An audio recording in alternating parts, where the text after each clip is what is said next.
look, before the pageant, you know, there's a lot of gossip in the pageant world and rumors, and I heard that very strongly that Mexico is going to win. Mexico, of course. Why are people saying that?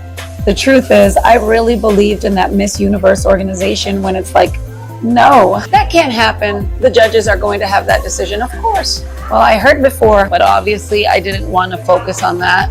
I needed to move forward as Ecuador, this is our year. Nothing is going to take that from our strength. And during the competition, obviously when the thing happened with Nawat, and he was yelling at her, I was on his side. When he said that, I went to that room. I didn't want to be a part of that because as a Latina, I needed to support my sister, of course.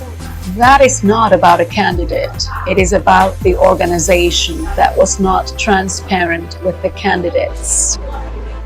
But the biggest gossip was that she was going to win. And on the final night, when I didn't hear my name, I was sitting backstage, and it was just the thing that the people, the candidates, they knew. And I was seeing how that's going to happen. That's going to happen.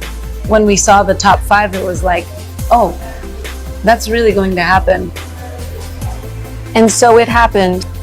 And that is the hardest thing for me. But I want to know why that was such a big deal before the contest, and it happened.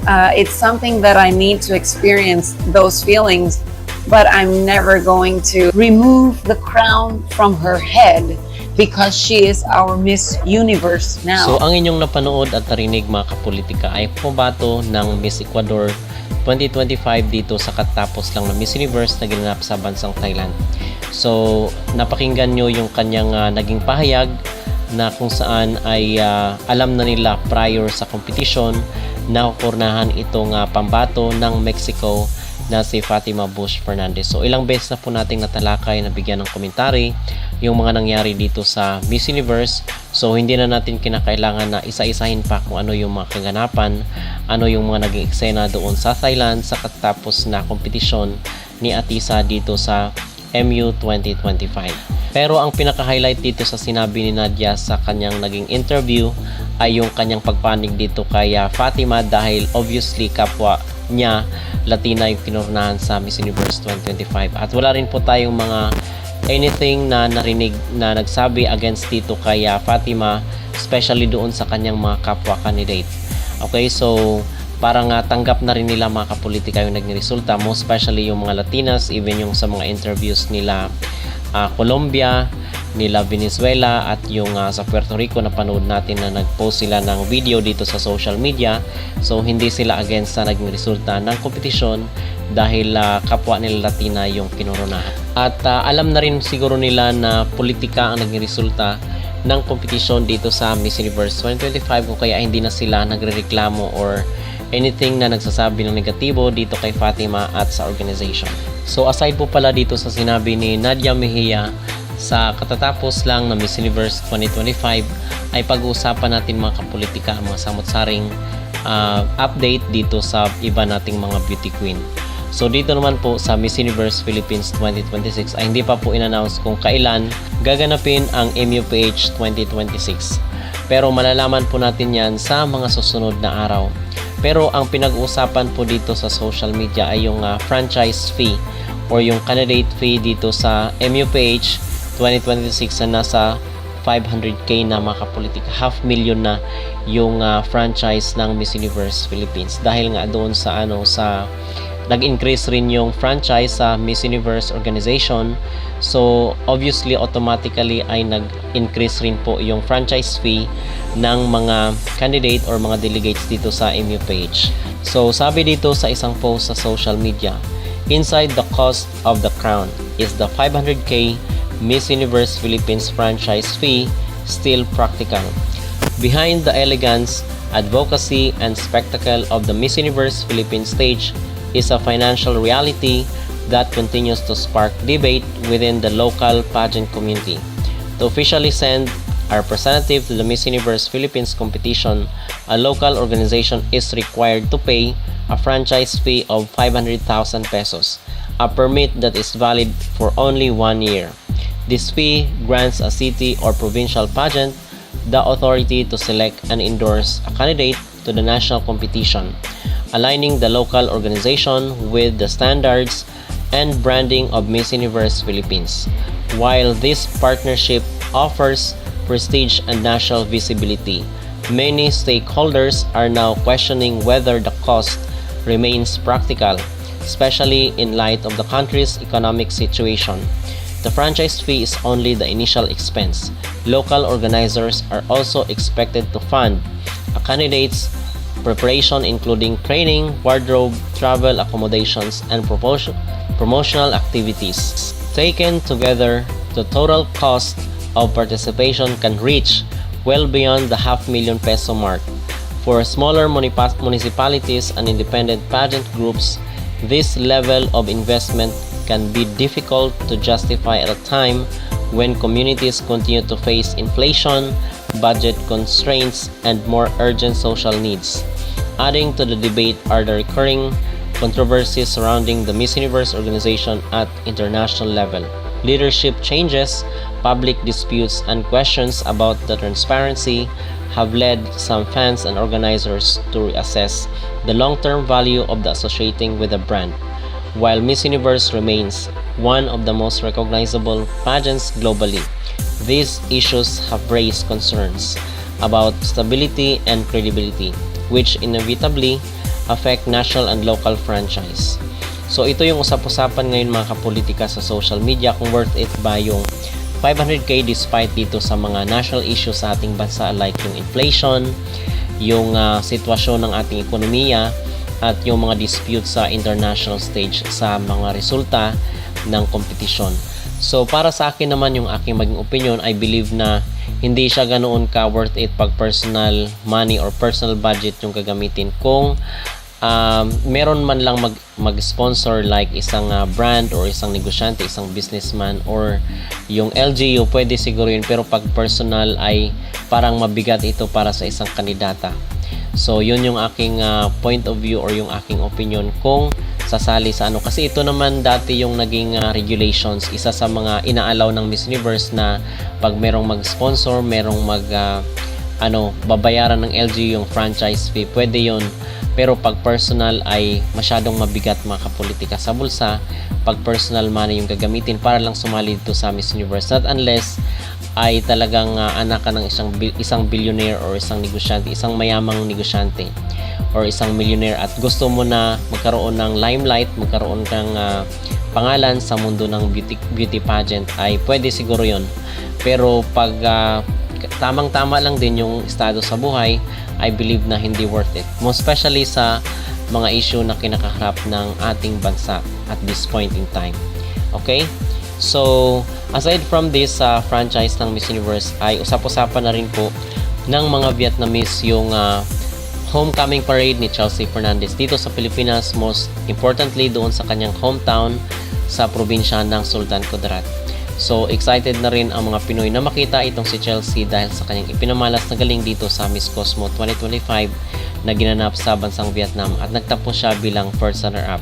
At in fact, yung LG Yunla doon is nagkabitan ng mga tarpaulins at mga billboards para dito kay Chelsea Fernandez sa kanyang homecoming. Dahil proud na proud yung kanyang mga kabayan dito sa narating ng ating candidate or manok sa Miss Cosmo 2025. Okay? So, aside from this is si Emma Tiglao po pala is hindi natin siya nanonotice mga kapolitika or nakikita na nag-live selling doon sa TikTok store ni Nawat. So, siguro marahil ay dahil sa laki ng naipasok na halaga or value cost ni Emma Tiglao dito sa organization dahil sa kanya mga endorsement dito sa Pilipinas. So, in contrast ito doon sa mga nagsasabi na gagawin lang daw sales lady ni Nawat itong si Emma Tiglao dito sa kanyang TikTok store. So kabaliktaran dahil ngayon ay nag-enjoy si Emma doon sa mga pa-travel niya sa abroad sa USA. So hindi ko alam kung mag-a-appear siya sa TikTok store ni Nawat. Pero nakikita natin na hindi talaga siya pressure na magbenta-benta doon sa kailang online selling or sa kailang live selling. Siguro marahil ay busy rin itong si Emma Tiglao sa mga kaliwat kanang mga mga ganap sa mga activities, mga interviews, mga sponsorship, mga endorsements. So yun yung napapansin ko dahil taliwas ito doon sa mga spekulasyon, mga expectations ng mga netizen na baka gagawin lang siyang taga-benta doon sa TikTok. So hindi naman, dahil busy-busy nga itong si Emma Tiglao kahit saan siya pumunta ay talaga namang napaka-in-demand ni Emma na kinoronahan ng Miss Grand International 2025. But for now, I will fix something muna here in the Philippines.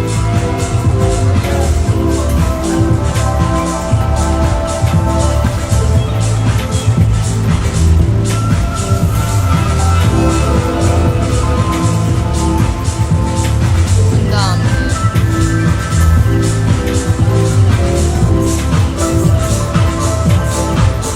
Magdi-dinner. Hala, ang bilis. Ang bilis. Guys, tap. Kotang noy.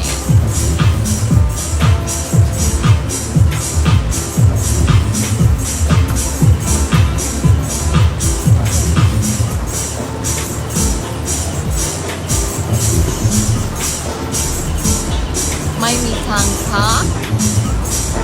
What's the meaning of my mitangka? I forgot.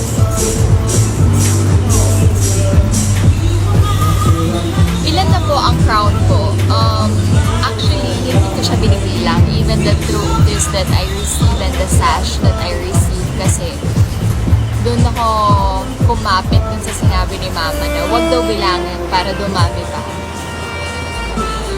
So, never talaga ako nagbilang ng trophies, ng sash, and ng crowns. Yun.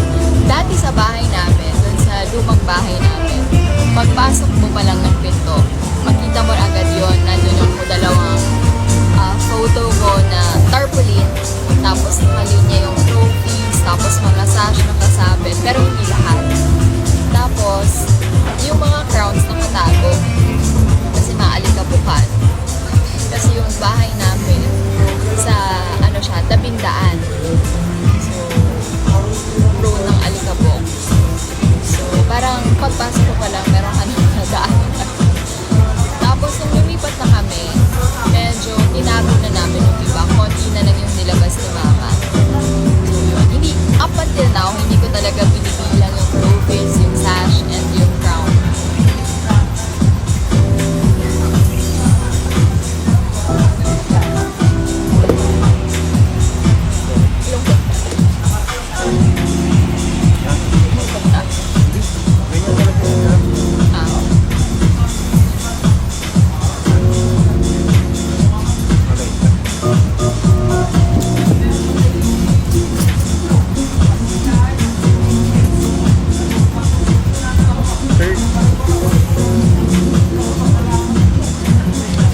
Ano po meaning ng Kempere Roots?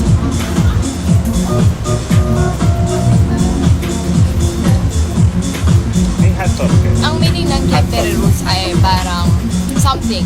Ganon. Parang, saan ka punta? Sa Kempere Roots. Ganon.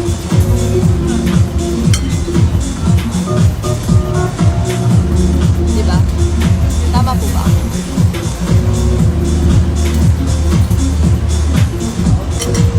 Thank you po.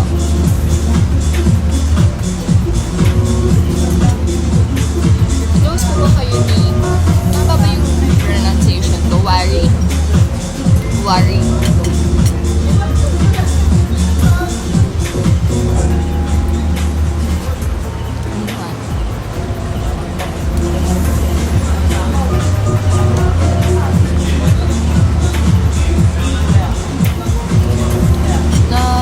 Ang bilis. You speak Bisaya? Lagi ko ito nakukuha. Mukha may accent ba ako ng Bisaya kesa sa accent ng Kapampangan? Kabalo ko, kasabot ko gamay ra. Nakalive pa si CJ?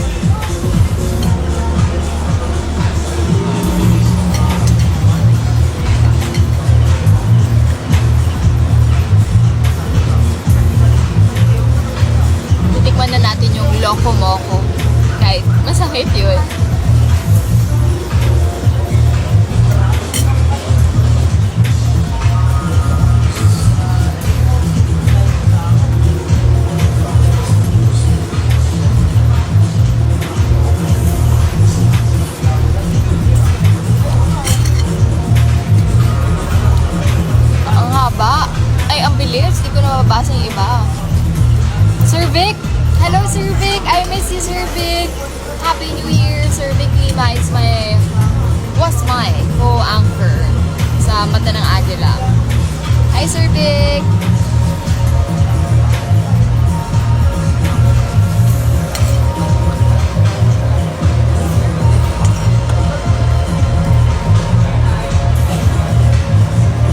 Ang sarap ng puto bongbong latte. Perfect! Sino ng mga nakatikim ng puto bongbong latte?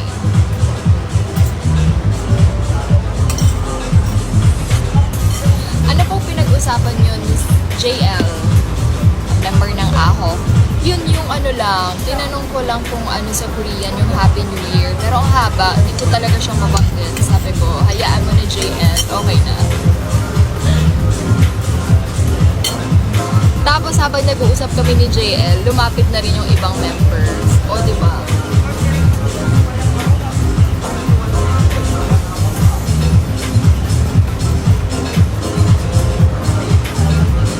Saan ka po tonight? Nasa lugar ako kung nasaan yung kalahating populasyon ng Pilipinas. Nandoon. Northern part of the Philippines.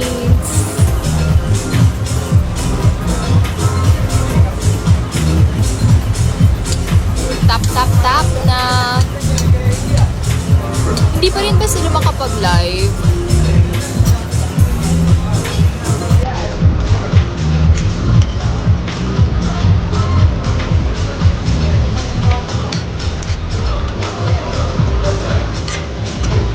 Is Wari and Wara the same person? If you're talking about Wara of MGI or yes, because sometimes if I don't have my Monchichi with me, I have Wara.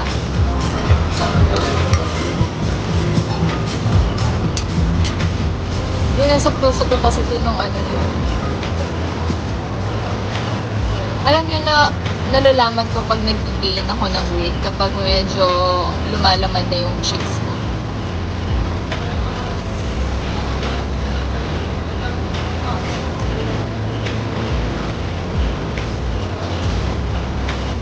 Sino nakalive? Please invite Ekka. Hindi pa kami masyadong close ng Ekka. Baka sabi niya, FC naman to. Gucci! Sana magtagpo lahat, no? Yung medyo maluwag na si Chelsea sa kanyang schedule at kapag-Thailand siya. Tapos nandun din ako sa Thailand together with Bell. Let's see. I hope natuloy yun. I think ang pinaka-mako-culture shock kapag nagkita-kita ang Muchi at Emma Bell ay si Boom at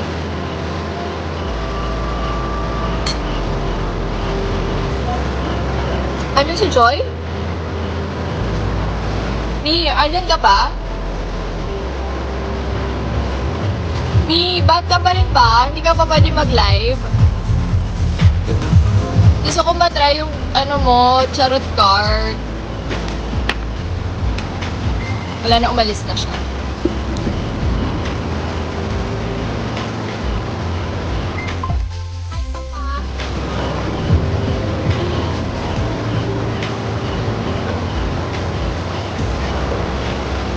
Ako po ba ang mag-host ng Queen Isabella?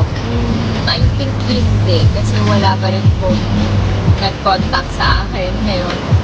So baka they're trying another host po. But I miss the people of Isabela. Last year, yan kaya yung aking, I think yan yung unang-unang kong racket. Nung nag-start ang taong 2025 together with Raver.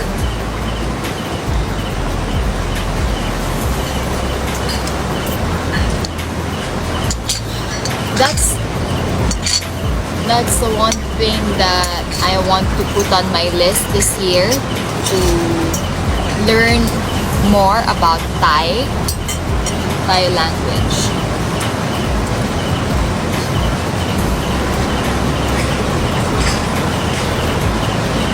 Emma, nakita kita sa Marquee yesterday. Yes po, nagkaroon po ako ng homecoming parade dun po sa Marquee Mall. And thank you so much to all the people na pumunta po sa parade.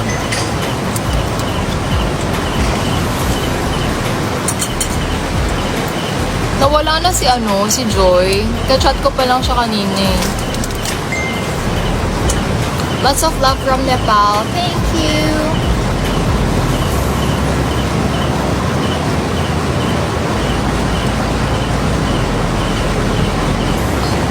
Mag-rap? Pag ako talaga,